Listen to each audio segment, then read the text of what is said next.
बच्चों आज के हमारा जो वीडियो है उसका जो डिस्कशन का टॉपिक होगा वो होगा दो त्रिभुजों के समरूप होने का अर्थ और दूसरा दो त्रिभुजों को समरूप सिद्ध करने के लिए क्या कसौटियाँ होंगी ये। तो पहला जो है हम देखते हैं कि दो त्रिभुज अगर समरूप हैं तो इसका क्या अर्थ है। तो समरूप में जैसे मान लीजिए हमारे पास ये त्रिभुज ये है और दूसरा त्रिभुज है ये। आपने इस त्रिभुज को नाम दिया ए बी सी और इसको नाम दिया डी ई एफ। अब ये त्रिभुज अगर समरूप हैं, समरूप होने का मतलब होता है कि इनका शेप जो है यानी जो आकृति है वो समान होगी, शेप समान होगा, लेकिन जो साइज़ है वो डिफ़र कर सकती है। शेप समान होगा, शेप समान होना है और जो साइज़ होगी वो डिफ़र कर सकती है। तो यहाँ पे शेप इसका समान है और साइज़ जो है ये थोड़ा बड़ा त्रिभुज है और ये छोटा त्रिभुज है, तो साइज़ डिफ़र कर सकती है समरूपता में। तो यहाँ पे अगर ये त्रिभुज मान लीजिए समरूप हैं तो इनके क्या गुण होंगे। तो पहला गुण ये होता है बच्चों कि इनके जो संगत कोण होंगे वो बराबर होंगे। तो संगत कोण का मतलब क्या हुआ, जैसे मान लो ये हमारा कोण B है, ये कोण यहाँ पे इस कोण के बराबर है, ये कोण इस कोण के बराबर है, इस कोण के, और ये कोण इस कोण के बराबर है। तो इस दो त्रिभुज ए बी सी में और डी ई एफ में अगर ये समरूप होंगे तो जो संगत कोण होंगे वो बराबर होंगे, पहला गुण है। और जो दूसरा गुण ये है, जो दूसरा गुण है वो ये है कि जो संगत भुजाओं का अनुपात होगा वो बराबर होगा। अब यहाँ पे समझने वाली बात ये है कि संगत भुजाओं का मतलब क्या हुआ। जैसे इस त्रिभुज ए बी सी में कोण B, इस त्रिभुज में कोण E, ये दोनों बराबर है। त्रिभुज ए बी सी में कोण B और त्रिभुज डी ई एफ में कोण E आपस में बराबर है। तो अब इनके जो सामने की जो भुजाएं होंगी ये संगत भुजाएं होंगी। तो इसके सामने की भुजा हो गई AC और इसके सामने की भुजा हो गई DF। तो AC के संगत जो भुजा है वो है DF, AC के संगत हमारी जो भुजा है वो है DF। बिल्कुल इसी तरह यहाँ पे कोण A जो है वो कोण D के बराबर है। तो कोण A के सामने की भुजा हो गई BC, कोण D के सामने की भुजा हो गई EF। तो जो BC है उसके संगत जो भुजा है इस त्रिभुज में वो है EF। फिर हम कोण C की बात करें, कोण C के सामने का कोण है AB, कोण C के सामने की जो भुजा है वो AB है और इसके संगत जो कोण है यहाँ पे वो F है, C और F बराबर हैं और F के सामने की भुजा हो गई DE। तो AB और DE ये संगत भुजाएं होंगी। अब अगर ये त्रिभुज समरूप हैं, दोनों त्रिभुज समरूप हैं, तो पहला गुण तो ये है कि इनके संगत कोण बराबर होंगे, ये पहला गुण हुआ। दूसरा गुण हुआ कि संगत भुजाओं का जो अनुपात है वो बराबर होगा। तो AC के संगत भुजा DF है, तो अनुपात अगर ले लें तो AC अपॉन DF बराबर होगा, BC के संगत EF है तो BC अपॉन EF बराबर होगा AB अपॉन DE, ये होगा। तो अगर दो त्रिभुज समरूप हैं तो पहला जो गुण है वो ये है कि कोण B बराबर कोण E, कोण बराबर होंगे सब, कोण A बराबर हो जाएगा कोण D और कोण C जो है वो बराबर हो जाएगा कोण F के। तो संगत कोण बराबर होंगे, ये पहला गुण है। दूसरा है संगत भुजाओं का अनुपात बराबर होगा। तो अब जो है बच्चों, अब आपको यहाँ पे एक चीज़ समझनी है कि मान लीजिए आपको दो त्रिभुज दे दिया और आपको प्रूफ करना है कि वो समरूप हैं। तो आप करते क्या हैं ऐसा नहीं करेंगे कि आप कोणों को बराबर दिखाएंगे फिर भुजाओं के अनुपात को बराबर दिखाएंगे, ऐसा नहीं है। आपके पास कुछ क्राइटेरिया हैं, वो क्राइटेरिया भी मैं बताऊंगा। उन क्राइटेरिया को आप संतुष्ट करा दो, आपके त्रिभुज समरूप हो जाएंगे। तो वो क्राइटेरिया क्या हैं, आइए देखते हैं।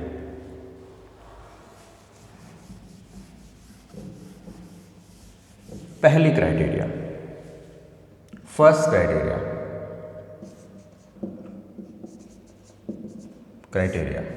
फर्स्ट क्राइटेरिया है कि एंगल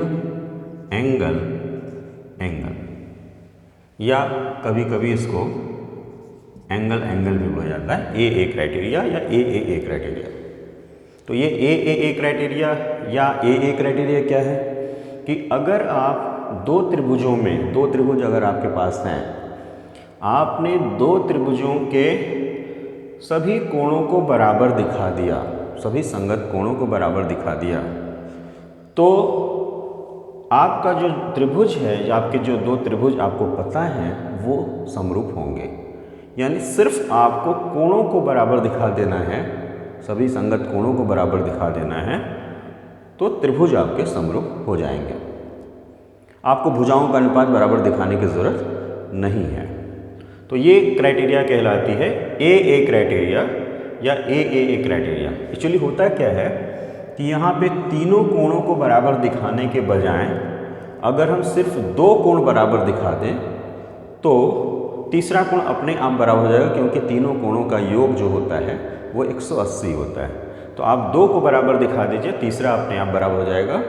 ए क्राइटेरिया से दोनों त्रिभुज समरूप हो जाएंगे।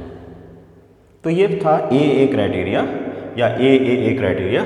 ये आपका पहला प्रमेय है। अभी हम लोग क्राइटेरिया पे आधारित प्रमेय पढ़ेंगे। तो ये पहला प्रमेय है। पहला इस प्रमेय के अनुसार अगर दो त्रिभुज हैं ABC और DEF, तो ABC DEF हैं और उनके संगत कोण बराबर हैं, तो संगत भुजाओं का अनुपात भी बराबर होता है। यानी अगर दो कोण बराबर हैं, दो त्रिभुजों में दो कोण बराबर हैं, संगत कोण बराबर हैं, तो उनकी जो भुजाओं का अनुपात है वो ऑटोमेटिकली बराबर हो जाएगा। ये आपका पहला प्रमेय है। यानी आपको दिया रहेगा कि कोण बराबर हैं और आपको सिद्ध करना रहेगा कि भुजाओं का अनुपात भी बराबर है। अच्छा, दूसरा जो क्राइटेरिया है वो है साइड। ये क्राइटेरिया कहता है, SSS क्राइटेरिया कहता है कि अगर दो त्रिभुजों में संगत भुजाओं का अनुपात बराबर हो, AB/DE बराबर BC/EF बराबर AC/DF, अगर संगत भुजाओं का अनुपात बराबर है तो आपको कोणों को बराबर सिद्ध करने की जरूरत नहीं है, कोण ऑटोमेटिकली बराबर हो जाते हैं, यानी त्रिभुज जो है वो समरूप हो जाते हैं। तो ये हमारा है SSS क्राइटेरिया। तीसरा क्राइटेरिया है जिसको बोलते हैं साइड एंगल साइड। ये इंपॉर्टेंट है। साइड एंगल साइड क्राइटेरिया क्या कहता है कि अगर यहाँ के दो भुजाओं का अनुपात यहाँ के दो भुजाओं के अनुपात के बराबर हो, तीसरे की बात नहीं कर रहा है, सिर्फ दो भुजाओं का अनुपात यहाँ के दो भुजाओं के अनुपात के बराबर हो, साथ ही साथ उन दो भुजाओं के बीच का कोण भी आपस में बराबर हो, तो SAS क्राइटेरिया से त्रिभुज समरूप होंगे। तो इसका मतलब क्या हुआ, इसको समझिए। जैसे हमने दो भुजा ले ली AB और AC, और यहाँ पे AB के संगत यहाँ पे मान लीजिए DE है और AC के संगत है DF।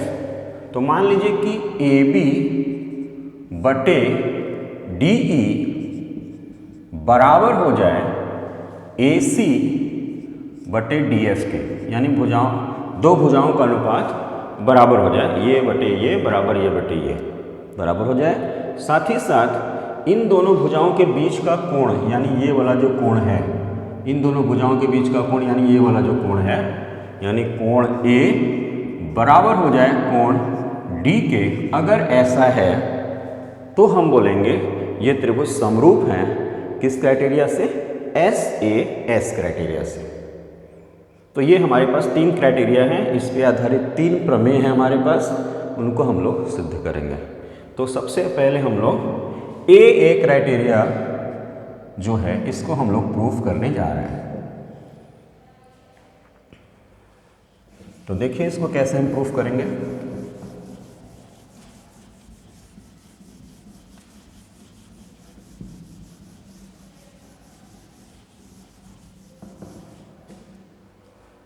ए क्राइटेरिया क्या कहता है पहले समझ लो आप। जैसे मान लो हमारे पास ये त्रिभुज है और ये दूसरा त्रिभुज है, ये ए बी सी और ये है डी ई एफ। अब आपको ए क्राइटेरिया में क्या कह रहा है उसको समझिए। ए क्राइटेरिया के अंतर्गत जो प्रमेय है उसको समझिए आप। कहता है कि अगर किन्हीं दो त्रिभुजों में दो कोण बराबर हो जाएं तो उनकी संगत भुजाओं का अनुपात भी बराबर हो जाता है, यानी त्रिभुज समरूप हो जाते हैं। समरूपता के लिए यही है कि कोण भी बराबर होंगे, साथ ही साथ भुजाओं का अनुपात भी बराबर होगा। तो अगर खाली कोण बराबर हो जाए तो प्रमेय कहता है कि भुजाओं का अनुपात अपने आप बराबर हो जाएगा, ये दिखाइए। यानी अगर कोण बराबर हो तो भुजाओं का अनुपात बराबर हो जाएगा, इसको हमें सिद्ध करके दिखाइए। तो ए क्राइटेरिया कहता है कि मान लीजिए कि ये गिवन रिजल्ट है, मान लो गिवन है angle A is equals to angle D, ये इस कोण के बराबर, angle B is equals to angle E, ये इस कोण के बराबर, और angle C is equals to angle F, ये एफ जो है हमारा वो इस कोण के बराबर है। ये आपको पता है, ये गिवन है। प्रूफ क्या करना है? टू प्रूफ आपको प्रूफ करना है कि भुजाओं का अनुपात बराबर होगा। अगर ऐसा है तो भुजाओं का अनुपात बराबर होगा। तो यानी आपको प्रूफ करना है इसके संगत ए के संगत यहाँ पे ए के लिए इसके सामने की भुजा हो गई बी सी, तो बी सी अपॉन इसके सामने की भुजा हो गई ई एफ बराबर ये कोण है इसके सामने भुजा हो गई ए सी बटे ये कोण इस कोण के बराबर है, इसके सामने भुजा हो गई डी एफ बराबर ये कोण के सामने की भुजा हो गई ए बी, और ये कोण यहाँ पे इस कोण के बराबर है और इसके सामने भुजा हो गई डी ई, तो ए बी बटे डी ई, यानी संगत भुजाओं का अनुपात बराबर होगा। ये आपको यहाँ पे सिद्ध करना है। तो ये गिवन है और ये प्रूफ करना है। अब हम यहाँ पे कुछ कंस्ट्रक्शन करेंगे और कंस्ट्रक्शन के बाद इसको हम प्रूफ करेंगे। प्रूफ बड़ा इसका आसान है। देखिए कैसे प्रूफ करेंगे। तो हम क्या करेंगे कि ए बी की लंबाई नाप लेंगे। ए बी की लंबाई नाप के यहाँ पे एक चाप काटेंगे और इसका नाम रख दिया एम, यानी डी एम जो है वो ए बी के बराबर है। अच्छा, इसी तरह ए सी की लंबाई हम नाप के यहाँ पे एक चाप काट लेंगे और मान लीजिए वो एन पे कट रहा है और डी एन जो होगा वो ए सी के बराबर होगा, और फिर एम और एन को हम मिला देंगे। ये हमारा कंस्ट्रक्शन है। अब आइए हम लोग इसको प्रूफ करते हैं। ये कंस्ट्रक्शन हो गया। अब देखिए बच्चों कैसे इसको हम, बहुत आसान है इसको प्रूफ करना। तो देखिए ये कोण इस कोण के बराबर है। अगर हम त्रिभुज ए बी सी और त्रिभुज डी एम एन, त्रिभुज ए बी सी ले लें और डी एम एन ले लें, तो कोण बी ए सी यानी ये कोण बी ए सी बराबर होगा एम डी एन के, इस कोण के बराबर है। ये आपको नोन है, ये आपको ज्ञात है। कोण एम डी एन ये आपको ज्ञात है, ये आपको पहले से कह रहा है कि ये कोण इस कोण के बराबर है, ये इसके बराबर है, ये इसके बराबर है, आपको पता है ये। फिर ए बी भुजा यहाँ पे डीएम के बराबर है। आप लिखोगे बाई कंस्ट्रक्शन या रचना से, और AC भुजा जो है वो DN के बराबर है। AC is also equals to DN रचना से। तो ये इसके बराबर हो गया, ये इसके बराबर हो गया, और ये कोण पहले से ही बराबर है, ज्ञात है आपको। तो साइड एंगल साइड से हम कह सकते हैं कि त्रिभुज ABC और DMN ये त्रिभुज सर्वांगसम है। सर्वांगसमता की एक कसौटी होती है साइड एंगल साइड, तो उस कसौटी से हम कह सकते हैं कि त्रिभुज ABC और DMN ये सर्वांगसम है। तो यहाँ पे मैं लिखने जा रहा हूँ, this implies triangle ABC is congruent to triangle DMN। ये दोनों त्रिभुज सर्वांगसम है, और अगर ये सर्वांगसम हो गए, अब इसको समझिए आप, अगर ये त्रिभुज सर्वांगसम हो गए तो ये कोण और ये कोण बराबर होगा, और ये कोण इस कोण के बराबर होगा। यानी ये जो B है वो कोण M के बराबर होगा, और कोण C जो है कोण N के बराबर होगा, अगर ये त्रिभुज और ये त्रिभुज सर्वांगसम हुए तो हम लिखेंगे कोण ABC बराबर है कोण DMN के। ABC यानी ये कोण, DMN यानी इस कोण के बराबर है CPCT, corresponding part of congruent triangle से ये कोण बराबर होगा। अगर ये सर्वांगसम है तो सभी संगत सभी भुजाएं और सभी कोण बराबर होंगे, तो ये कोण के बराबर हो गया। अब आइए इसका जो प्रमेय है इसका इंटरेस्टिंग पार्ट। बच्चों ये कोण इस कोण के बराबर है, जस्ट प्रूफ, अभी आपने प्रूफ कर दिया, और यही कोण इस कोण के भी बराबर है। ये आपको दिया हुआ है कि कोण ABC में ये जो कोण है, त्रिभुज ABC में ये जो कोण है, त्रिभुज DEF में कोण E के बराबर है। ये गिवन है, आपको शुरू में कह रहा था।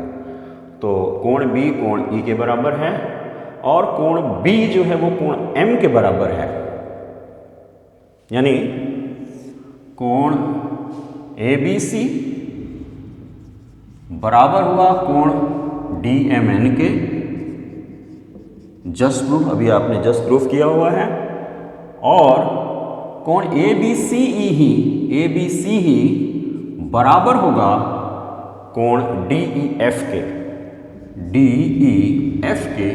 ये गिवन है, ये आपको गिवन है, ये पता है, कोण ABC बराबर होगा DEF के, इस कोण के बराबर होगा।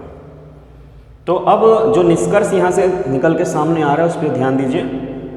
ये कोण इस कोण के बराबर है और यही कोण इस कोण के बराबर, इसका मतलब ये कोण और ये कोण आपस में बराबर होंगे। और जैसे ही ये कोण और ये कोण बराबर हुए तो ये रेखा और ये रेखा, ध्यान दीजिए, ये तिर्यक रेखा है। ये कोण बराबर होने का मतलब हुआ संगत कोण बराबर, और संगत कोण बराबर हुए जिसका मतलब जो MN है वो EF के समांतर हो जाएगा। यानी MN हमारा इज पैरेलल टू EF। ये हमने प्रूफ कर दिया कि ये MN जो है वो EF के पैरेलल है। अब आगे सुनिए,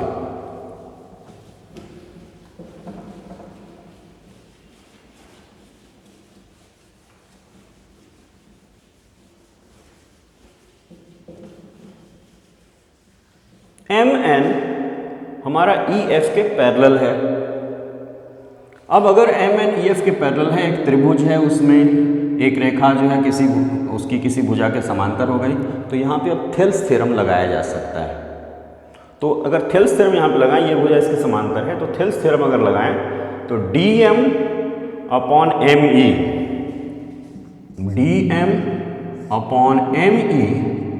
बराबर होगा DN अपॉन NF के। ये थेल्स थ्योरम है कि वो जो दो भुजाओं को ये काट रही है ये रेखा, ये बराबर अनुपात में काटेगी, यही थेल्स थ्योरम है। तो DM अपॉन ME बराबर होगा dn अपॉन nf के। अब क्या करेंगे इसके बाद? इसके बाद हम क्या करेंगे बच्चों कि इसका हम इन्वर्ट कर देते हैं, इसको उल्टा कर देते हैं। तो यहाँ से हम लिख सकते हैं me अपॉन dm बराबर होगा nf अपॉन dn। ऐसा हम एक खास पर्पज से कर रहे हैं, तो हमने इसको उल्टा कर दिया। और इसको उल्टा करने के बाद हम दोनों साइड में 1 ऐड कर देंगे। 1 हमने ऐड कर दिया। फायदा क्या होगा? एलसीएम हमने लिया यहाँ पे dm, तो me प्लस dm बराबर होगा, इधर dn एलसीएम हो जाएगा nf प्लस dn। ये अब जो न्यूमरेटर है उसको ध्यान से देखिए, me plus dm, me plus dm, ये हो जाएगा de। तो इस पूरे को हम लिख सकते हैं de बटे dm बराबर है nf plus dn, nf plus dn, ये हो जाएगा df।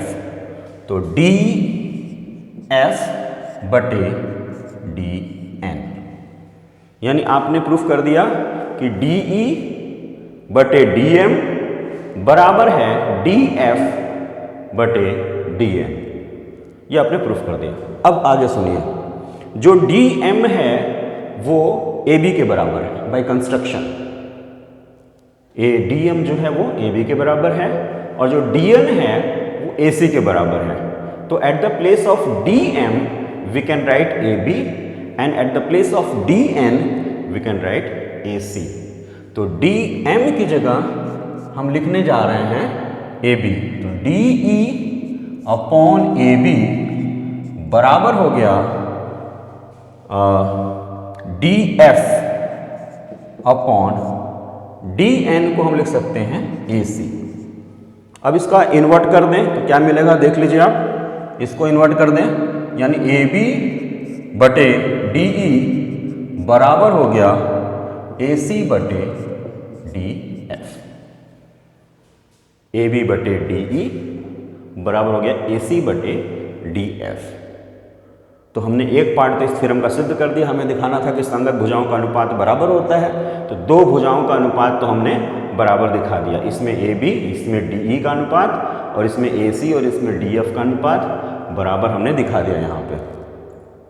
इसी प्रकार हम आगे अगर हम जो लंबाई यहाँ ले रहे थे, AB की लंबाई DM के बराबर यहाँ से ले रहे थे, अगर हम AB की लंबाई यहाँ से नापें, यानी ये डिस्टेंस AB रख दें और ये डिस्टेंस BC रख दें, सिर्फ ऐसे रेखा खींचें तो हम सिद्ध कर सकते हैं। जैसे मान लो मैं इसको मिटा रहा हूँ, मान लो कि हमने ऐसे ना रख के AB की लंबाई यहाँ से काटी, ये इसको मान लिया M, और BC की लंबाई यहाँ से काटी, इसको मान लिया N, ऐसे रेखा खींच ली। तो फिर जैसा अभी सिद्ध किया है बिल्कुल वैसे ही हम लोग सिद्ध कर सकते हैं कि AB बटे ED बराबर BC बटे EF, यानी AB बटे DE बराबर BC बटे EF। तो पहले हम लोग सिद्ध कर दिए थे कि AB बटे DE is equals to AC बटे DF, और यहाँ पे हमने सिद्ध कर दिया कि AB बटे DE बराबर BC बटे EF, यानी AB बटे DE जो है ये BC बटे EF के भी बराबर होगी, यानी सभी भुजाओं का अनुपात आपस में बराबर होगा। तो ये तरीका है। आपको सेकेंड पार्ट प्रूफ करने की ज़रूरत नहीं है, आपको सिर्फ इतना प्रूफ कर देना है, यहाँ तक आप प्रूफ कर देंगे। और ये जो मैंने बताया, ये जस्ट बताया कि किस तरह से दूसरा पार्ट प्रूफ करेंगे, आपको प्रूफ करने की ज़रूरत नहीं है। आप इतना करने के बाद आप बोलेंगे इसी प्रकार सिद्ध किया जा सकता है कि AB बटे DE बराबर BC बटे EF, इसी प्रकार सिद्ध किया जा सके, इतना लिख देंगे आप। और उसके बाद बोलेंगे फ्रॉम 1, इसको आप इसको 1 मान लीजिएगा इसको 2 मान लीजिएगा। बोलेगा फ्रॉम 1 and 2 AB बटे DE बराबर AC बटे DF बराबर BC बटे EF, यानी संगत भुजाओं का अनुपात बराबर होता है। तो ये तरीका है जिससे हम लोग ए क्राइटेरिया प्रूफ करते हैं। तो आज का जो हमारा जो वीडियो था इसी पे बेस था। नेक्स्ट जो वीडियो होगा उसमें हम लोग SSS इस क्राइटेरिया को हम लोग सिद्ध करेंगे।